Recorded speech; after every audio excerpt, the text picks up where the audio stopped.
Assalamu alaikum wa rahmatullahi wa barakatuh, mtazamaji wangu Al-Haajar TV Afya na Jamii, kipindi speciali kinachokujia kila siku ya Ijumaa mida ya saa 2:30 saa za Afrika Mashariki, sanjari na za mji mtukufu wa Makka, ikiwa ni Jumaa nyingine tulivu zaidi katika kaunti ya Mombasa, ukiwa nami daima wanakwetu wananiita Muhammad Atibu Abdallah almaruf presenter 001. Kipindi hiki ni kwa ushirikiano mkubwa na taasisi ya madaktari na wauguzi wa Kiislamu Kammp katika taifa hili la Kenya. Na leo ni bahati nyingine ya mtende kuwa na daktari Zaheer Harunany. Wenyewe wanasema siku zote Waswahili wanasema afya ni zawadi, ama afya na utajiri tosha, haswa tunapoelekea katika mwezi mtukufu wa Ramadhani. Kuna wale wagonjwa wanaokuwa na gonjwa la kisukari, wengine wanakuambia mimi siwezi kufunga kwa sababu natumia insulin, ama mimi siwezi kufunga kwa sababu nikikaa njaa basi pengine sukari yangu itashuka na sukari yangu itapanda. Leo tupata fursa ya kuwa naye dokta katika sehemu mbili, ambayo itakuwa ni wiki hii ya kwanza na wiki ijayo inshallah, tukizungumzia masuala mazima ya diabetics and Ramadhan, kisukari na mwezi mtukufu wa Ramadhani. Ni series ya wiki mbili kwa ajili ya kukufunza wewe ambaye pengine ni mgonjwa wa gonjwa hili la kisukari, lakini pia kukupa fursa wewe ambaye pengine una mgonjwa, unamsimamia gonjwa la kisukari, ujue wapi pa kuanzia wakati tunapoelekea katika mwezi mtukufu wa Ramadhani, ili kila mmoja wetu asipitwe na mwezi huu wa baraka. Dr. Assalamu alaikum wa rahmatullahi wa barakatuh. Wa alaikum salam wa rahmatullah. Hope you're good. I'm good. Welcome to Al-Haajar TV station. Thank you. And it's been an honor to be with you today in this program, especially we are heading to month of Ramadan and concerning about our health and probably our loved one, especially the sick person with the disease diabetics. Yeah. So first of all, doctor, pengine tueleze, who is Dr. Zaheer Harunany? Just a brief. Okay, Dr. Zaheer Harunany, that's me. Yes. I am a consultant physician and endocrinologist. And endocrinology, watu wengi hawajui yanaanisha nini. Endocrinology is to do with hormonal diseases. And the chunk of hormonal diseases is basically diabetes. We would say approximately 70 to 80% of endocrinology is diabetes. So kuna wale ambao wanasomea diabetes peke yake wanaitwa diabetologist. Alafu kuna wengine wanaendelea specialize zaidi more into the hormonal specifics, thyroid, adrenal gland, pituitary gland. Hao wanaitwa endocrinologist. So basically endocrinologist ni specialist for hormones na diabetes. Yeah, so that's my specialty. Shukran, jazakumullah khair doctor, na tutafurahi kuwa nawe katika session hizi mbili, na I hope inshallah haitakuwa session za mwisho. Hata after Ramadhan doctor, unakaribishwa sana ndani ya Al-Haajar TV because kuna msemo unasema, na it's reality, diabetics iko na sisi miaka yote. It's not about Ramadan alone. For sure. Yes. Diabetes is a chronic disease. You live with it for the rest of your life. It's not like an infection where you get an antibiotic for 5 days and you are treated. Diabetes unaishi nayo mpaka mwisho. So ni muhimu uwe unafuatiliza, maana control sukari ni muhimu sana. Kwa nini muhimu? Sababu inaleta complications huko mbeleni. So diabetes, the reason why we don't like to have is because of the complications it's related to. And complications was nyingi, kuna zile ambazo zina affect kidneys, affecting the kidneys, kidney failure. It's one of the leading cause of blindness worldwide actually. Okay, you get nerve problems, and you may have heard people getting amputations because of unhealing wounds, heart attacks, strokes. So all these are complications related to diabetes, and that's the reason why we encourage our patients for proper follow-up, not only wakati wa Ramadan, throughout, even outside Ramadan, muhimu follow-up iendelee. Asante sana daktari. Kikubwa zaidi mtazamaji ni kupa fursa daktari wetu kuja kutufunza, kutuelimisha, na kikubwa zaidi ni kupata fursa wewe mtazamaji ambaye pengine unaugua tatizo hili la kisukari, haswa ikiwa upate fursa ya kuelewa gonjwa hili. Wengine wanaliita gonjwa, wengine wanasema ni condition, pengine huenda ikawa, lakini pengine Dr. Zaheer yuko hapa leo atatuambia is it a disease disease or we call it a condition, because ametuambia kuwa tunaishi nao kwa muda mrefu ama tunaishi nayo kwa maisha yetu yote. Wengine wetu katika nyumba 10 huwezi kosa mmoja katika wanafamilia utasikia ni wagonjwa la kisukari. Doctor, is it a disease or a condition? Well, it depends on how you look at it. Yes. You know, in the medical terms, we look at it as a disease. But the general public may think it's just a condition. Okay. But the important point, just as I mentioned, is that it is related to complications. So you may be living with this condition. This condition is the one that is now related to other complications, the ones that I previously mentioned. Okay. So, Doctor, before that, at least let's do just a short brief. I know watazamaji wangu walipata fursa through Dr. ECG kufahamu zaidi the diabetics na katika condition ni gani na gani, categories za diabetics ni zipi, na pengine kama kutakuwa na new categories coming pia at least tufahamu. Lakini because you are here na at least pia tuwape fursa watazamaji kufahamu at least just a recap and a brief recap of what is diabetics and categories of diabetics, Doctor.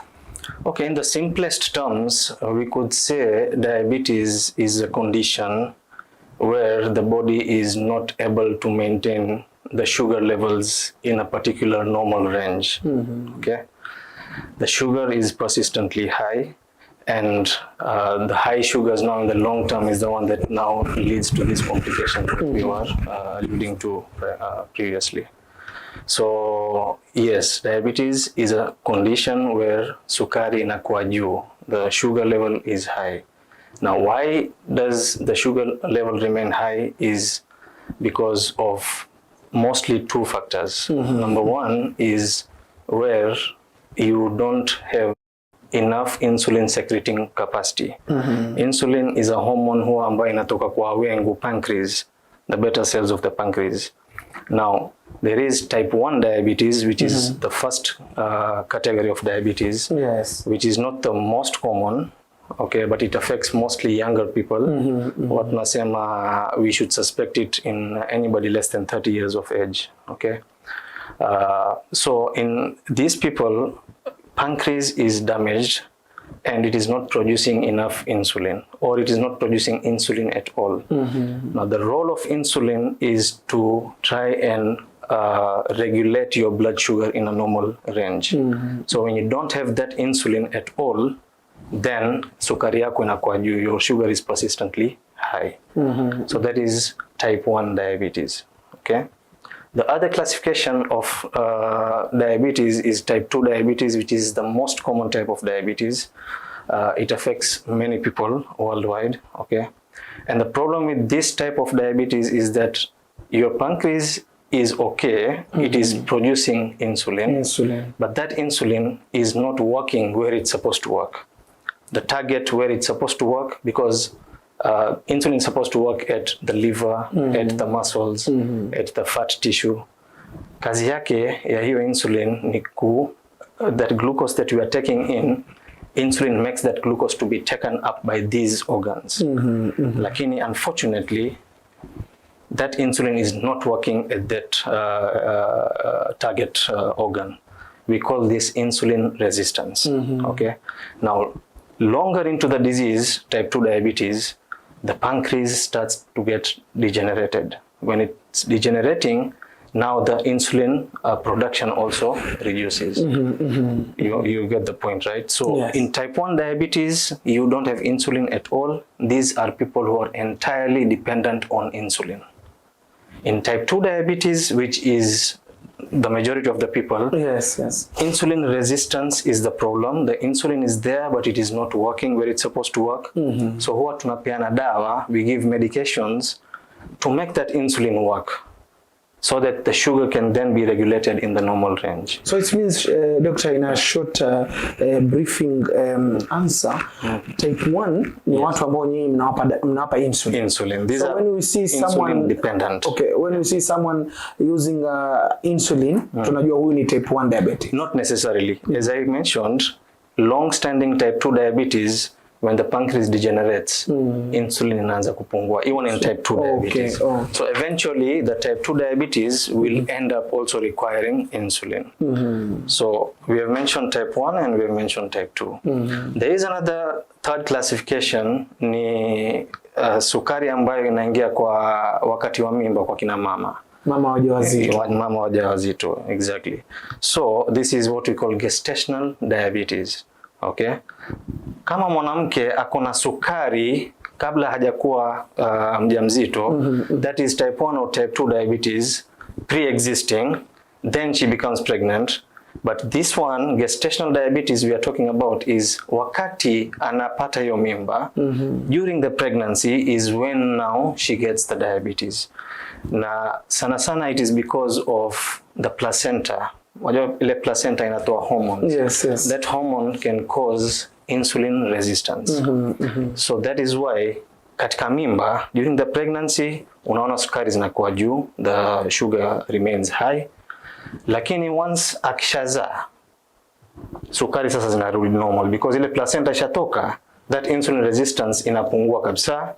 Then the sukari, the sugar inaweza kurudi normal. However, these women, they need proper follow-up because they are at high risk of progressing to type 2 diabetes in the future, especially if they have a risk factor of kuwa overweight ama obese, ama they have a family history ya mtu ambaye kuna diabetes katika family, then there is a risk that hao pia watapata type 2 diabetes after gestational diabetes. So that is the third class of diabetes. Then there's the fourth classification, huwa tunasema others. Okay, hizo others ziko nyingi lakini ziko rare, they are more rare.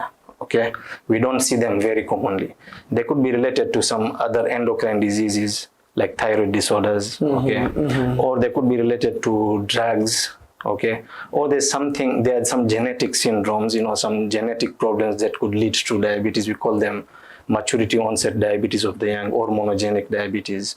So these are more rare things. We don't see them very commonly.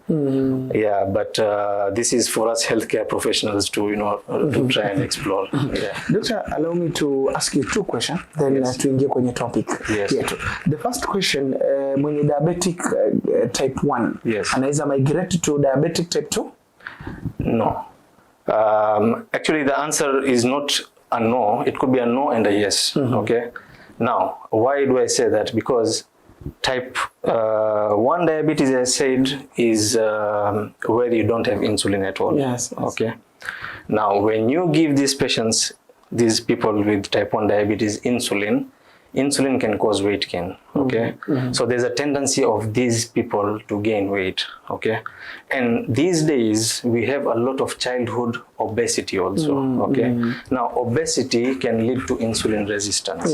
So on the background you already have type 1 diabetes which you have been diagnosed with, but then insulin causing the weight gain, okay, or you are obese, okay, then can lead to insulin resistance. You get a double diabetes. So you get a type 1 and you get a type 2. Okay. So you give the insulin and you may want to use some medications to sensitize that insulin to work also. Okay. So you cannot migrate from type 1 to type 2, but you can get a double diabetes. Yes, so you have type 1, eventually you end up with type 2 as well. Yes. So it means, doctor, here in Kenya, we have a patient with double diabetics, or is just rare cases? We see them. You see, the problem right now is the environment in which we are living. The lifestyle. And the lifestyles, exactly. Yeah. So the kind of foods that we eat. So back in the days, when people were eating more healthy, okay, we were not seeing a lot of this. But these days we do get young people who have been diagnosed with type 1, but you see them, they're overweight because naturally type 1 diabetes, or historically type 1 diabetes, if you look at it, it is actually lean people, they lose weight, they're skinny, okay. So these days we get type 1 diabetics. With a fat bodies. Yes, exactly. Okay, so So we need to watch out for these signs of insulin resistance, because you may see that they are requiring very high doses of insulin. Why? Because of that resistance, insulin resistance. The second question, doctor, due to time, is hii ya mama, gestation diabetics. Yes. Umesema ni placenta, and we know mama kuna that relationship between the mother and the infant. Yes. Je, mother anaweza sambaza diabetics kwa mtoto anayezaliwa? No. Diabetes is purely a metabolic disorder. Okay. So haiwezi kusambazwa from mother to child. No. Unless the baby, if the one of the genetic causes of diabetes that I was talking about, okay, you can get that the mother has a genetic problem that causes the diabetes, and that gene is passed on to the baby, and the baby also gets diabetes later on in life. Okay. So in terms of kusambaza, no, this usually does not happen. This is purely a metabolic disorder. Yes. Thank you so much. So the first question, doctor, due to with our program here, diabetics and Ramadan, what does Islam say about fasting for people with a chronic disease like diabetics? Okay. We know that fasting is actually one of the pillars of Islam. Okay. We know that fasting is a religious obligation that every healthy adult is supposed to undertake. Okay. Ramadan is a sacred month, and all healthy adults are actually required to fast. Now, I want to emphasize on the point that all healthy adults, because they are exceptions. They are exceptions. And we have verses in the Holy Quran in Surah Baqarah where it is clearly mentioned that some people are exempted from fasting. Those who are on a journey and those sick people. Yes. And then there is another group that is mentioned that who can fast but with hardship. Okay, so these are the groups of people who are actually exempted from fasting. So we realize that Islam, through the Quran, is very clear that it prioritizes our health and safety. So if you are in a position to fast, you are healthy, you must fast. But if the fasting is going to cause harm to you, then you are allowed not to fast. Now, it does not automatically mean that Islam forbids you from fasting. But if by undertaking fasting, you are gonna face some hardships or harm to your health, then you are allowed not to fast. Okay? If you are acutely ill, probably you will pay back, outside Ramadan, you will pay back those fasts that you missed. But if you are not able to undertake fasting at all because of a chronic illness, and the chronic illnesses, diabetes is included in the chronic illnesses. Okay? So if you are not able to pay back those fasts, then you have other compensatory methods like the fidya. Yeah. Thank you so much, doctor. So what are the main risks of fasting for someone with a diabetics? Okay, there are 3 or 4 major things that we are looking at, the risks that are involved when somebody who is diabetic is going to fast. The main thing we look out for is low blood sugar. Low blood sugar. In medical terms, we call it hypoglycemia.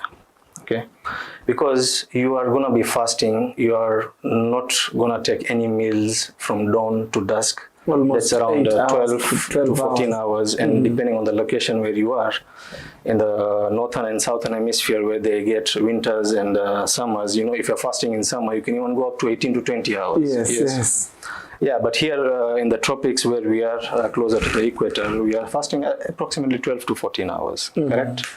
So you're not going to be taking any food during that period, okay? So we are worried that your sugar is going to drop. Yeah.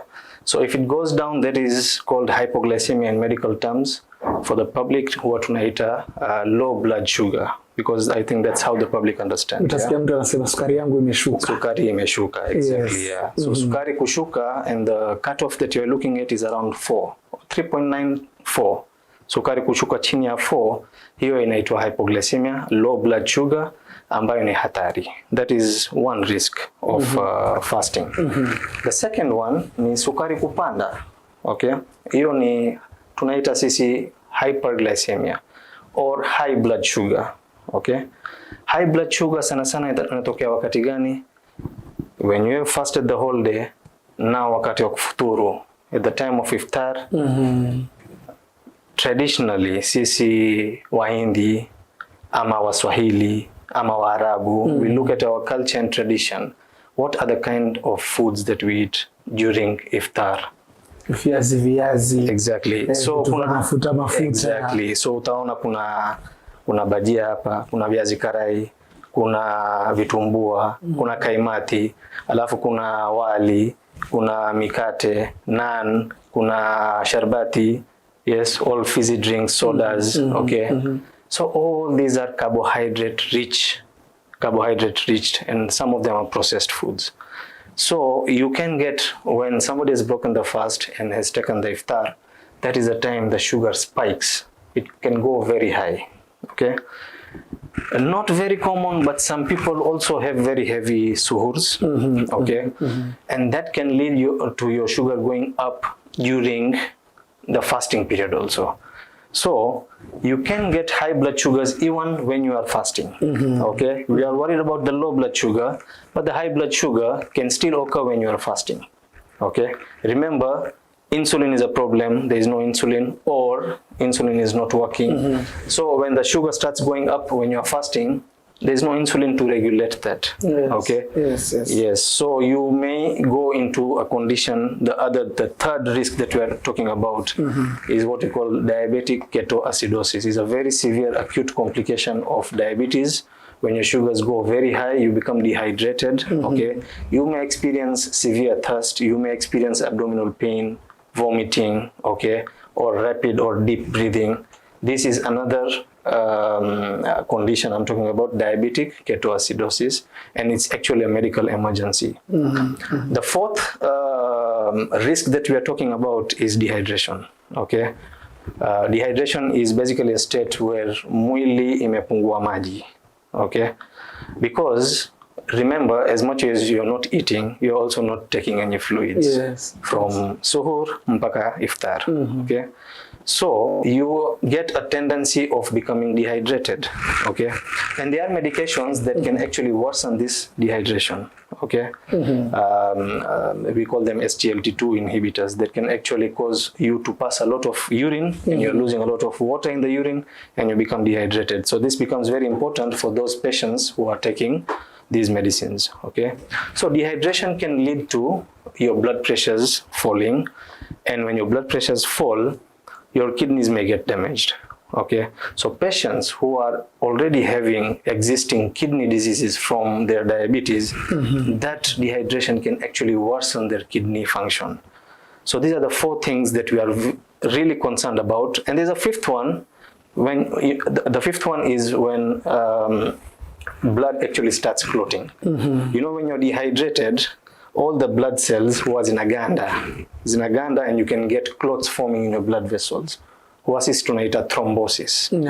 Okay, so these are 5 things that we are really worried about. So low blood sugar, high blood sugar, diabetic ketoacidosis, okay, thrombosis, and dehydration. These are the 5 major risks that we are talking about in a patient with diabetes who intends to fast. Yes. So, doctor, after those 5 major risks for someone to fast with a diabetics, let's look now on how should a diabetic patient determine if they are ready to fast?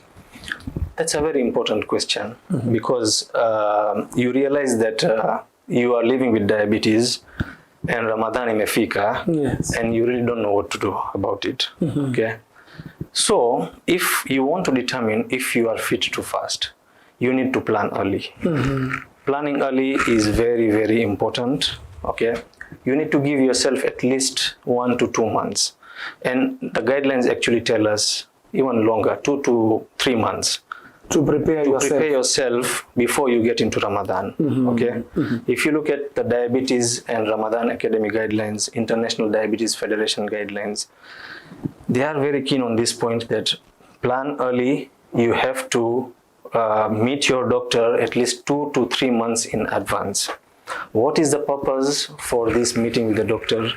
Because the doctor needs to sit with you, discuss your medical history, discuss your ability to self-manage during Ramadan while you're fasting. Okay, and the doctor will be in a position to score you. Actually, there's a risk score, okay, that we use, and this risk scoring or risk quantification is required for us to assess the safety of fasting when you have diabetes. Yes. Okay, so there's the low risk, there's the moderate risk, and there's the high risk. So when you are sitting down with your doctor, the doctor will go through so many, parameters that need to be looked at to assess your risk. Okay, the other reason why you want to sit down with the doctor is for education. The doctor is supposed to be giving you the education on safe fasting in Ramadan. Okay, that is our job now as doctors. Okay, because unaona that when you look at the risk score and you realize that somebody is actually at high risk. Yes. So if he undertakes fasting, then it may be harmful for him. Okay, you as a doctor cannot tell him no, you cannot fast. Okay, because it is the person with diabetes entirely who is supposed to choose for himself. Yes. Okay, no religious authority or medical authority can stop you from fasting if you choose to fast, because you feel that it's your religious obligation. Yes. You want to feel connected to your God. Okay, you want to fast. Okay, now my job as a doctor is to make it safe for you to fast. How do I make it safe? I need to give you the guidance. I need to give you the education on how to safely manage yourself while you are fasting. So what are the risks? What is this risk scoring system? Okay, what are we talking about here? And what education am I supposed to give you? Well, with regards to the education I'm supposed to give you, first of all, is it safe for you to fast? Number one. Number two, okay, you have chosen you want to fast. How will you undertake your nutrition? Okay, that means your meal planning. Suhoor, iftar, what kind of foods are you going to eat? Okay, what quantities are you going to eat? Number three is hydration. How to keep yourself well hydrated. Okay. Number four is exercise. Okay, when do you undertake exercise? What kind of exercises? Does Taraweh qualify to be called as an exercise? Okay. Number five, how to monitor your blood sugars and when to monitor. How often and when to monitor your blood sugars. Number six, recognizing the signs and symptoms of high blood sugar and low blood sugar. Okay, and dehydration. The risks that we spoke about. Yes. How to recognize them and what to do about it. Okay. Number seven, when to break the fast. I need to educate you on when to break the fast. Yes, because if you continue fasting, then it may pose a harm to your health. So these are the things that we as doctors need to educate our patients who are at a high risk but still intend to fast. So we cannot say, no, don't fast, it's not safe for you. No, that's not the way to go. You say, you want to fast? Okay, we will help you. We will teach you what needs to be done to make it easy and safe for you to fast. Yes. So doctor, apart from those education, at least ambao mnazungumza na wagonjwa wa kisukari kuwa if you want to fast, if you are intended to fast, you need to know these 7 reason fast or schedule yourself with this. But do you have any medical test ambazo pengine kana diabetic patient ana suppose afanye for readiness to fast? Yes, sure. When somebody is presenting to us, when we go through the medical history, of course we need to figure out what are the other conditions that this person is living with. Is there kidney disease? Is there heart disease? Okay. So and of course the diabetes is there. Okay, so to assess their level of control, first we need to do a test called HbA1c. That is a test that tells us about the average control in the previous 3 months. Okay, so that is a very important test. Okay, because that is part of the risk scoring system. When you are looking at the risk scoring system, that HbA1c is one test that we look at to assess the control of this patient. That's one test that we want to do. The other one is at least a kidney function test we need. Okay, because when again we look at the risk scoring system, we see that microvascular complications, especially kidney disease, if somebody is having kidney disease which is not controlled, this is a patient at a high risk. Okay, the risk of harm to this person is higher when somebody compared to somebody who does not have kidney disease. So we need to do a kidney function test. And then in the office, the general things like how is the blood pressure, so the BP needs to, how is the weight, that needs to be measured. Okay, basically those are the main tests that we need to do before assessing the risk of this patient. Yes. Thank you so much, Dr. Allow me to take a break. After a break, inshallah, tutakuja tuendelee with our segment. We have at least 2 segments, then we open our calls, and through 0722600333, our dear viewers, you can text us, or you can call us, or you can send your question concerning about diabetics in Ramadan or diabetics and Ramadan, inshallah. Let's take a break. After a short break, we'll be back. Are you planning a trip abroad? Al-Haajar Travel Agency is your trusted partner in making every journey smooth and memorable. At Al-Haajar Travel Agency, we take care of everything from booking your flight tickets to arranging your destinations with ease and reliability. And if you're planning to perform Umrah, trust the agency that's officially approved and fully dedicated to serving you with honest and care. Visit us today at Majengo Maredioni in Mombasa, or call us on 0722-445668. You can follow us on social media, Instagram at Al-Haajar_travel, or send us a WhatsApp message to 0722-445668. Al-Haajar Travel Agency, your journey, our commitment. Your journey, our commitment.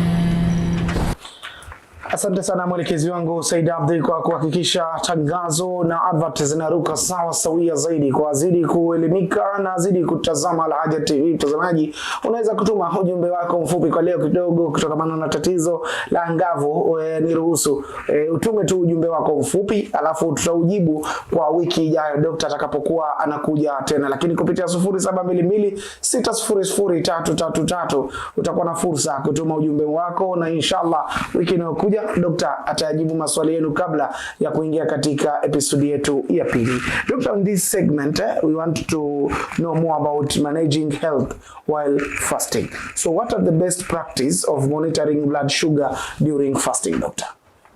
Okay. So this again depends on your risk. Okay. We are going to categorize some people as low risk, some as moderate risk, and some as high risk. Okay, so the people who are at low risk, they are people who are probably very well controlled outside Ramadan. Like before you entered Ramadan, your sugar was very well controlled, your HbA1c was good. Yes, okay, yes. You don't have comorbidities like kidney disease, heart disease. Okay, your duration of diabetes is probably less than 10 years. Okay, you are able to self-manage your diabetes. Okay, your previous Ramadan experience was very good. You could fast without any problems. Okay, you don't get low blood sugar. Okay, or in the recent past you have not had any episodes of low blood sugar. So these are people who are actually very well managed. So these people, we do not require them to monitor very frequently. Okay, if you look at the guidelines, there are 7 points at which testing your blood sugar while fasting is recommended. Okay, number 1 is before suhoor. Okay, number 2 is mid-morning. Number 3 is midday. Number 4 is late evening, not late evening, mid-evening, I would say, somewhere around 3-4 p.m. Number 5 is pre-iftar, that is before you break your fast. That will be around 6:15, 6:20. Depending on what time we are breaking our fast, around 6:15, 6:20. This year it's going to be a bit later, 6:40, 6:45. Number 7 is 2 hours after iftar. 2 hours after iftar. Number 6, sorry, is 2 hours after iftar. So once you have taken your iftar, then after 2 hours you need to measure it. Okay. And number 7 is at any point you feel unwell, you feel the signs of low sugar or high sugar or dehydration. So these are the 7 times it is recommended to test your sugars. But as I said, the people who are at low risk are not required to monitor all these times. Okay, so it is not like a one size fits all. It is individualized. Okay, if I have 2 people in front of me, one is at low risk, the other one is at high risk. The low risk person, I would want him to do it before iftar, suhoor, 2 hours after iftar, and maybe before suhoor. Okay, only 3 times. 3 times or 4 times. Okay, because it becomes very cumbersome, monitoring all the time. Yes. And you are okay, you feel okay, you are continuing well, you can fast without any problems. So these are the low risk people. The other person who is at high risk, I would need him to monitor more frequently. Okay, up to the 6 or 7 times the timings that I gave. Yes. So it will all depend on the risk. It's individualized. Thank you, doctor. What should a diabetic person do if they experience dizzy, weakness, and thirsty while fasting? Okay. Dizziness could be because of low blood sugar. Dizziness could also be because of high blood sugar. Weakness, again, could be because of low blood sugar or high blood sugar. Okay.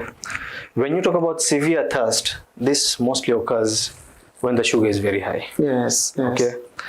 Either way, these symptoms that you're talking about are warning signs. Okay. And somebody needs to take these warning signs very seriously. Okay. Because there could be red flags about your sugar dropping too low or your sugar going up too high. Okay. So whenever somebody experiences these symptoms, the first thing to do is to measure your blood sugar. Yes. Okay. And the recommendation is if your blood sugar is less than 3.9, okay, but we tell our patients 4, okay. If your blood sugar is less than 4, immediately you need to break your fast. Okay. Or if your blood sugar is more than 16.7, you need to break your fast, because it is not safe for you to continue fasting when you are having these symptoms and your sugar is very high. Very high. Okay. Yeah. So that is what I would advise the patients to do. Yes. If you experience these symptoms, don't ignore them. Take them seriously. Immediately measure your blood sugar, and if need be, break your fast and seek medical attention. So, doctor, are these only symptoms ambazo zinafanya mtu anaweza fungua saumu yake as soon as possible or immediately, or we have another symptoms apart from this? Apart from this, there are many other symptoms. Yes. Okay. Let's look at low blood glucose.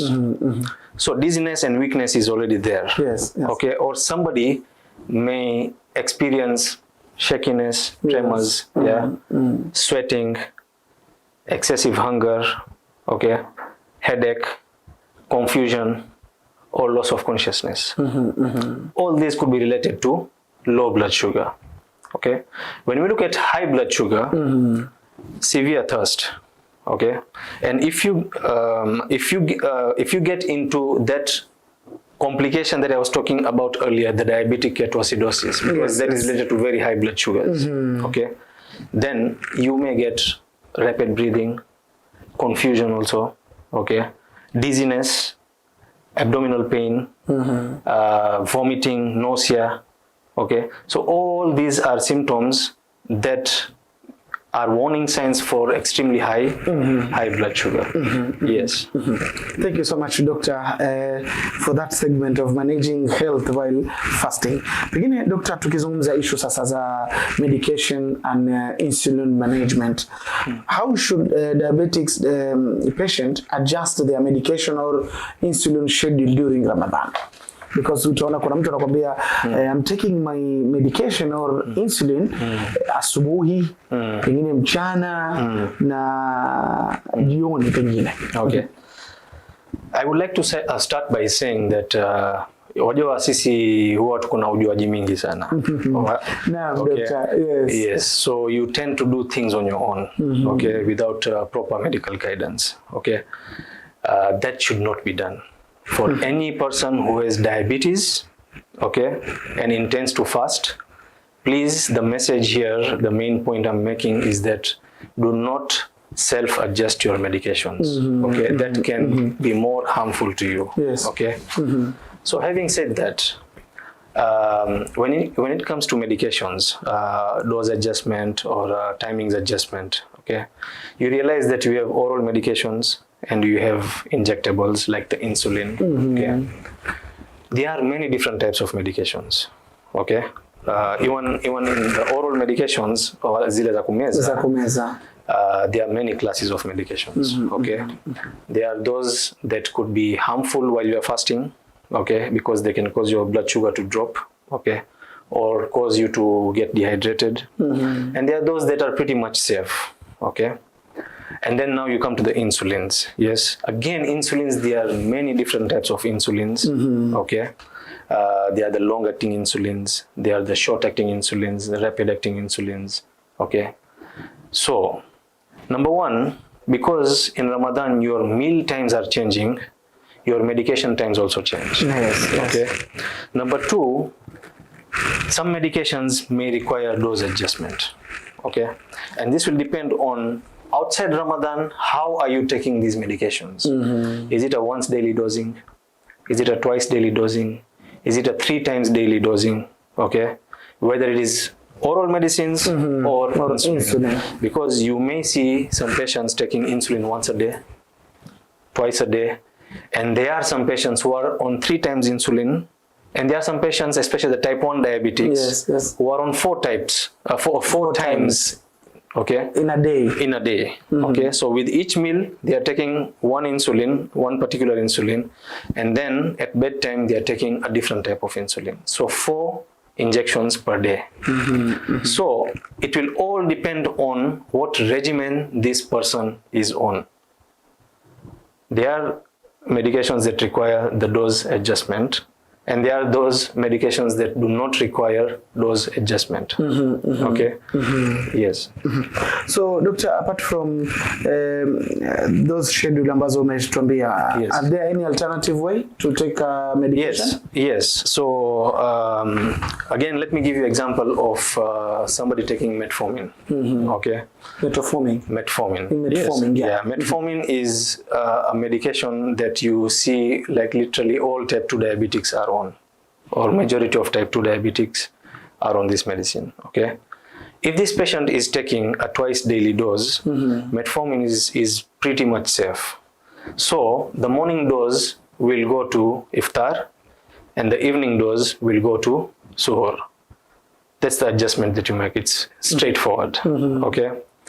Now, when you come to a medication that can cause your blood sugars to drop, for example, there is a medication called glibenclamide, which many of our patients are on. Ingawa it's not recommended in the guidelines these days, okay? And that is not a safe medicine for somebody who intends to fast, because it tends to drop your sugars, okay? But if that is the only option that patient has, okay, then the dose of that medicine needs to be reduced. Now again, it will depend. If this patient was on once daily dosing, then that dose can be taken at iftar. If this patient was on twice daily dosing, then the morning dose, the full dose, can be taken at iftar.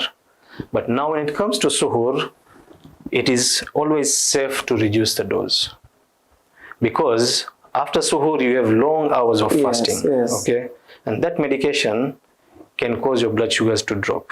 Okay, so ideally that medication, the dose at suhoor time should be reduced by up to 50%. You can reduce, or if this patient was very well controlled before Ramadan, you can even skip the morning dose, the suhoor dose. Okay. If you look at most of the other medications, they are quite safe. Okay, you just need to do some adjustments in the timings and the dose. But again, the emphasis is do not do it yourself. Get guidance from a medical doctor who is experienced in treating patients who intend to fast in Ramadan. Okay. When it comes to insulin, again, the same rules apply. Okay. Because see, type 1 diabetics are always on insulin. Yes. And you look at back in the days, we used to say type 1 diabetes, they should not fast at all. Okay. But you get many patients who want to fast. Yes, they are adamant. They want to fast. Yes, yes. And we say that it's a personal choice. You cannot stop somebody from fasting. You look at the statistics from the Dar Academy IDF. It tells us that up to 43% of type 1 diabetics fast at least 15 days of Ramadan. Yes. And those are significant figures. That tells you that people have their choice. They intend to fast and they do it. So type 1 diabetics who are on insulin, again, it will all depend on the regimen of the insulin. If you are taking the example of somebody who is on 4 injections per day, that is before breakfast, before lunch, before dinner, and bedtime. Okay. So the before breakfast injection, that dose will go to iftar. And we may want to adjust the dose depending on how much carbohydrate load there's going to be during that iftar. Because outside Ramadan, you may have a normal breakfast, with lots of carbohydrates. So you may want to adjust the dose higher a bit. Okay. Now, the lunchtime dose is usually omitted because there's no lunch. Okay. The dinner dose goes to suhoor, but again, depending on the amount of carbohydrate this person is going to take at suhoor time, you may want to adjust the dose downwards. Okay. And then the nighttime dose, the bedtime dose can remain the same or be reduced depending on how the control was. So for safety purposes, we usually reduce the dose, okay, of that night, the bedtime dose, by around 20-30%, depending on how the control was prior to Ramadan. Okay. The other thing is that these are dose adjustments to begin with. Doesn't mean that the entire Ramadan you will continue with these same doses, because it will depend on how your sugar control during that Ramadan is going to be. That dose adjustment may be a bit detrimental. Maybe your sugars are starting to go too high, then you need to adjust. So every 3 days you have to kind of monitor and reassess that does this patient require further dose adjustment, or we can continue the same dose. And of course, with that guidance of how to monitor the sugars, how often type 1 diabetics, they need to monitor very frequently. Okay? Type 1. Yes, they need to monitor because the glucose variability in the blood is too high. Okay? Unaweza kuona sahi iko 5, the next minute ishafika 17. Mara ishafika 3. Okay, so that variability is kind of too much in type 1 diabetics, and that is why type 1 diabetics need to be monitoring their sugar more frequently while fasting. Yeah, so basically the point here is that do not self-adjust your medications, get guidance from a doctor, and medication timings and dose adjustments will all depend entirely on what your pre-Ramadan control is and your pre-Ramadan regimen is. And that is why we emphasize that please plan early. Please come to your doctor, seek guidance at least 1 to 2 months in advance. Yes. So, doctor, you mean those are precaution where should diabetics take during Ramadan if they are on insulin? the question is, what precautions should you take when you are on insulin? Yes. Okay. First of all, of course, you should never miss suhoor. Okay. Never miss suhoor. You should not miss suhoor. When you talk about suhoor, doctor, is it because in some of our cultures, you eat suhoor, rice, bread, or it's called somehow a naming in these days in our maskani or vijueni, it's calling draft. You have many different food. Okay, I think the nutrition part will be covered in the next session. However, of course, when I'm talking about suhoor, suhoor is very important. Okay. Sometimes you get people who say that no, I'm not going to take suhoor. Yes. Even it's water. Well, they can take water, but you need some calories. Okay. But you need to take a healthy suhoor. Okay. You need to focus on things that are going to keep your sugars stable during the fast. Okay. Not something that is going to shoot your sugars up. Or you don't take anything at all, that is, then you are at a higher risk of your sugars to go down, to drop. Yes. Okay. So suhoor has to be taken, but of course healthy suhoor has to be taken. Okay. Because if that's a precaution we are talking about. If somebody insists, no, I don't take suhoor usually, or I take very little suhoor, okay, then you have a chance of your sugars to drop during the fast. Yes, because you have not taken enough for your blood sugars to remain stable. Okay? So that is one precaution, I would say. Okay, and the details of it about suhoor and iftar, we are going to speak about it next week, inshallah. Don't skip suhoor. Number 2, keep yourself very well hydrated between iftar and suhoor, because you are not taking any fluids during the day. Okay, so you need to hydrate yourself very well. And again, we are going to talk about what to use to hydrate, because water is what is recommended. Yes. Of course, not the kahawas and the chais and fizzy drinks, sodas, sharbats and all that. Yeah. No. Okay. Keep yourself well hydrated between iftar and suhoor with water. Okay. Number 3 is the self-monitoring of blood glucose. Yes. Okay. Especially if this patient is on insulin. Okay. You need to be monitoring your blood sugars regularly, frequently during the course of the day. Okay. The 7 times that we mentioned. Okay. If possible, go ahead and do it. Okay.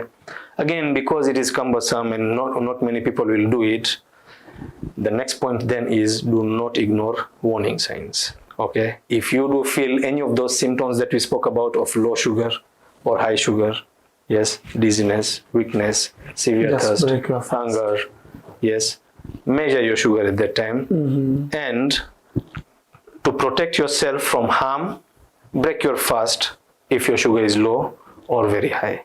So these are the precautions that anybody, not necessarily those people who are on insulin, anybody who is diabetic and is intending to fast or is fasting, these are the precautions to take, and take them very seriously.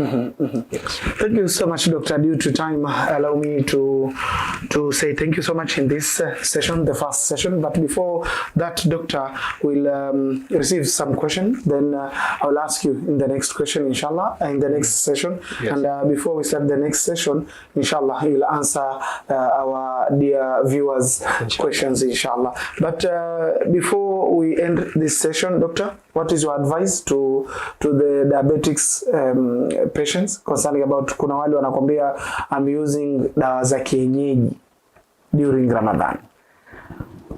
Okay, dawa za kienyeji probably is referring to herbal medicines. Yes. Okay. We really don't have scientific evidence for hizo dawa za kienyeji. Okay. Scientific evidence is for the medications that we prescribe. Okay.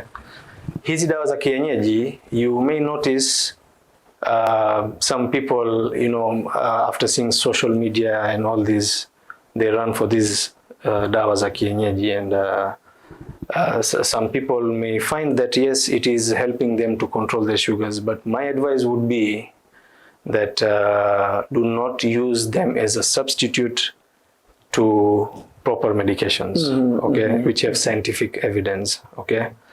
If you want to use it as an add-on, that's up to you at your own risk, because we do have had patients that sometimes who come up with liver injuries or kidney injuries after starting these medications. Yeah, so my advice for these people is that you are using it at your own risk. These things do not have much scientific evidence, and do not use it as a substitute to proper medical guidance. Yes. Asante sana Dr. Kila alikuwa na mwanzo alikosi kuwa na mwisho. Inshallah tufike tamati kwa siku ya leo, Ijumaa hii nyingine tulivu zaidi, tarehe 30, lakini pia nipate fursa ya kumkaribisha Dr. Zaheer Harunany wiki ijayo tutakapozungumzia masuala mengine mengi zaidi. Katika wiki ijayo tutazungumzia nutrition na lifestyle zetu katika mwezi mtukufu wa Ramadhani. Nini chakula kama iftar, nini chakula kama suhur, lakini pia post Ramadhan for diabetics patient. Inshallah endelea kutegea Al-Haajar TV. Inshallah kama huja subscribe katika mitandao yetu ya kijamii, ama download app yetu pale kupitia www.alhajar.tv katika website yetu, ambayo utapata mengi ya kukuelimisha, kukujuza na kukufahamisha. Mimi nilikuwa wako Muhammad Atibu Abdallah, nilikuwa naye Dr. Zaheer Harunany kutoka katika taasisi ya Kammp, ambao ni washirika wetu wakuu katika kipindi hiki cha Afya na Jamii. Kwako studioni.